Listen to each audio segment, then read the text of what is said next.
সুপ্রভাত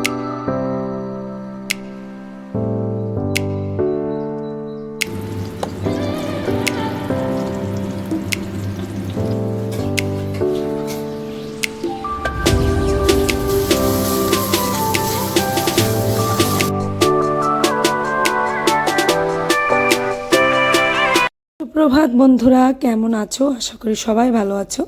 তা আমিও ভালো আছি। সকাল তো শুরু হয়ে গেল। তো সকাল শুরু হয়ে গেলে আমাদের মতন হাউস ওয়াইফদের কী বলো, সকালবেলা কাজকর্মও শুরু হয়ে যায়। আমরা তো ঘুম থেকে উঠে আর বসে থাকতে পারি না, সেই একঘেয়েমি কাজকর্ম শুরু হয়ে যায়। তবু নিজেদের এই কাজকর্মের মধ্যে বাস একটু আনন্দ এনে মনের মধ্যে আমরা সেই কাজকর্মগুলি শুরু করে দিই। তো সকালবেলা প্রথমত যে কাজটা থাকে সেটা হলো আমার বেড অ্যারেঞ্জ করা। যদি মাধব ঘরে না থাকে তাহলে এই বেডটাকে আমি প্রথমেই অ্যারেঞ্জ করে নিই। আর মাধব আজকে তাড়াতাড়ি ঘুম থেকে উঠে গেছে সেহেতু আমি বেডটাকে আগে ঠিকঠাক করে গুছিয়ে নিই। আর আজকে অনেক দিন হলো বেডশিটটা চেঞ্জ করি না, তো আজকে একটু চেঞ্জ করলাম। দেখবে যেদিন নিজের ঘরের বেডশিটটা চেঞ্জ করবে মনটাও কেমন যেন ফ্রেশ ফ্রেশ লাগে। আমাদের এরকমই নতুন জামা কাপড় কিংবা কোনো পরিষ্কার জামা কাপড় পরলে মনের মধ্যে একটা শান্তি লাগে, একটা প্রশান্তির ছোঁয়া লেগে যায়। তেমনটা বেডটাকেও যদি সুন্দরভাবে একটা সুন্দর বেডশিট দিয়ে কিংবা পরিষ্কার বেডশিট দিয়ে সাজিয়ে রাখা যায় তাহলে দেখতেও ভালো লাগে, মনটাও ফ্রেশ লাগে। ঘরের মধ্যটা যেমন একদম, বেডটাই যেমন একটা ঘরের মধ্যমণি, তো দেখতেও বেশ ভালো লাগে। তো দেখো ওই ঘরের বেডশিটটা যেহেতু চেঞ্জ করেছি, এই ঘরেটাও চেঞ্জ করে নেব।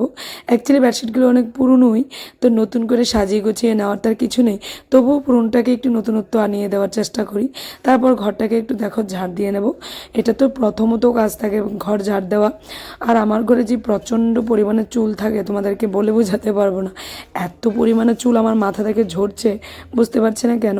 তবে হ্যাঁ, আমার গ্যাসের প্রবলেম আছে, এজন্যই হয়তো বা চুলটা ঝরে যাচ্ছে। যাই হোক, দেখো ওই দিক থেকে বাতাস আসছিল, সেহেতু আমি ভালোভাবে ঘর ঝাড় দিতে পারছিলাম না, তো দরজাটাকে বন্ধ করে আমি একবার ঘর একটু ভালোভাবে ঝাড় দিয়ে নিচ্ছি। তারপরেও আমি মাধব যখন স্কুলে চলে যায় তখন আমি আবার ঘরটাকে ঝাড় দিই, ভালোভাবে ঝাড় দিয়ে কখনো যদি পারি তাহলে একটু মবিংও করে নিই। কিন্তু অনেক সময় না টাইম হয়ে ওঠে না, তো টাইমের মধ্যেই সমস্ত কিছু করতে হয়। আর দেখবে যাদের ঘরে ছোট বাচ্চা থাকে তাদের অনেক কিছু কাজ করতে পারে না একমাত্র বাচ্চার জন্য, কারণ ওই যে বাচ্চাকে টেক কেয়ার করতে হয়, বাচ্চার দিকে যত্নটা প্রথমত থাকে। তো কয়েকটা বছর আমাদের বাচ্চার পেছনে একটু কষ্ট করতে হয়, তারপর ওরা যখন শিখে যায় নিজের কাজগুলো, যেমন ধরো নিজে নিজে একটু স্নান করতে শিখে গেলো, ব্রাশ করতে শিখে গেলো, একটু খেতে শিখে গেলো, তখন তেমনটা প্রেশার পড়ে না।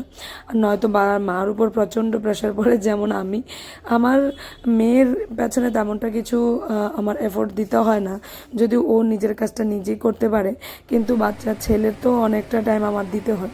তো চলো দেরি না করে নিজের জন্য এক কাপ চা করে নিই। চাটা খেয়ে নিই, কারণ সকালবেলা চাটা না খেলে না ভালো লাগে না। যেহেতু চা খাওয়া হয়ে গেছে আর দেরি করবো না, এখন রান্নাটা চাপিয়ে দেবো। বাস কড়াইতে তেল দিয়ে দিলাম আর রান্নাঘরে কোমর গুঁজে চলে এসেছি। চা খেয়েছি মানে এমনই বলতে পারো যে আমি একটা আমার হেলথ ড্রিঙ্কস খেয়ে নিয়েছি, খুব শক্তিশালী হয়ে গেছি। বাস এখন সমস্ত কাজকর্ম করে নিতে পারবো। আর আমি সারাদিনে তুমি আমাকে যতবার চা দেবে আমি ততবারই চা খেতে পারবো। এত চা ভালোবাসি। একদিকে বিরিয়ানি মাংস দাও, আরেকদিকে তুমি আমাকে চা দাও, এক কাপ 4-5টি বিস্কিট দাও, বাস আমি ওটাই প্রেফার করবো, চা আর বিস্কিট, বিরিয়ানি মাংস থেকেও। যদিও আমি নিরামিষ খেতে খুব ভালোবাসি, তো আজকে ছিল নিরামিষই রান্না, তো নিরামিষ রান্নাই করব আজকে। তো দেখো কি রান্না করি, তোমাদের সাথে সমস্তটি শেয়ার করব। তো আজকে নিরামিষ যেহেতু, তো নারকেলটা তো একদম আমাদের ঘরে কমন, তো আমি নারকেলে নিয়ে এসেছি। নারকেলটা দিলে দেখবে সমস্ত কিছুর মধ্যে না একটা টেস্টই আলাদা আসে, বিশেষ করে নিরামিষের বেলায়। তো প্রথমে রান্না করব আমি মুগ ডালটা আগে আমি সিটিতে রেখে গিয়েছিলাম, এখন মেথি ফোড়ন দেওয়ার পর তারপর আমি মুগ ডালটা দিয়ে দিয়েছি, একটু নারকেল দিয়ে দিয়েছি। আর আমার হাজব্যান্ড নারকেল ভালোবাসে। আর বাজার থেকে না আজকে একদম সস্তায় কচু পেয়েছি, মান কচু, জল কচু, যে কচুই বলে, তো এই কচুটা নিয়ে এসেছি। এই যে কচু দেখো অর্ধেকটা শাকও করে নেবো আর কিছু ভাজা করে নেব। তো এগুলো কেটে দিয়েছে শাশুড়ি মা, প্রেসার কুকারে বসিয়ে দিয়েছি, সিটি দিয়ে দেবো, তারপর এটাকেই শাক বানিয়ে নেবো। আর ওইদিকে ভাজার জন্য কচুটা সেদ্ধ বসিয়ে দিয়েছি।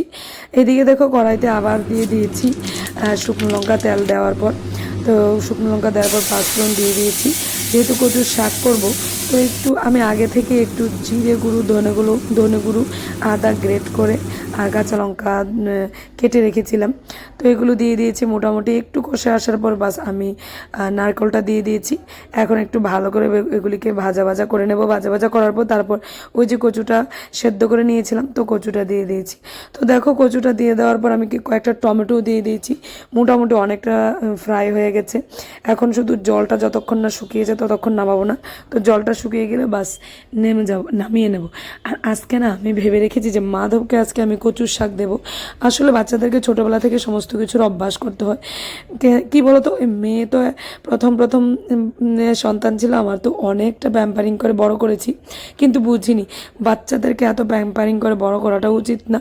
একটু ওদেরকে নিজেদেরভাবে নিজেদের থাকতে দেওয়া দরকার, নিজে ওদেরকে শিখতে দেওয়া দরকার। তো ওটা আমি আমার ছেলের সাথে আর ভুলটা করছি না। তো ছেলেকে আমি সমস্ত কিছু খাইয়ে অভ্যাস করছি, সমস্ত কিছু সব কিছুই দিচ্ছি। ওর নিজের হাতে ওকে খাইয়ে দেওয়ার চেষ্টা করছি, দেখি যতটুকু পর্যন্ত ওকে বানাতে পারি সেলফ ডিপেন্ডেন্ট। যাই হোক, দেখো কচু শাকটাও হয়ে গেছে। এখন কচু ভাজাগুলি করে নেবো। আর কচু ভাজা খেতে আমার হাজব্যান্ড খুব ভালোবাসে। গতকালকে একবার কচু ভাজা করেছি, আজকে আবার সেই কচু ভাজা করছি। আজকে বলো তো কি, বাজারে দেখি 30 টাকা মাত্র একটা কচুর দাম। যে কচুর দাম ছিল 60 টাকা 50 টাকা, সে একটা কচুর দাম হলো 30 টাকা। তো দুটো কচুই নিয়ে এসেছি। তো ওই কচুগুলো আগে কালকেও ভাজা খাওয়া হয়েছে, আজকেও ভাজা খাওয়া হয়েছে। ওই যে সবাইকে দেওয়ার পর যদি কেউ বলে যে খুব ভালো লেগেছে, তাহলে আমি আমার নিজের জন্য রাখতে ভুলে যাই, দিয়ে দিই। তো সবাইকে দেওয়ার পর আমার জন্য আর থাকে না।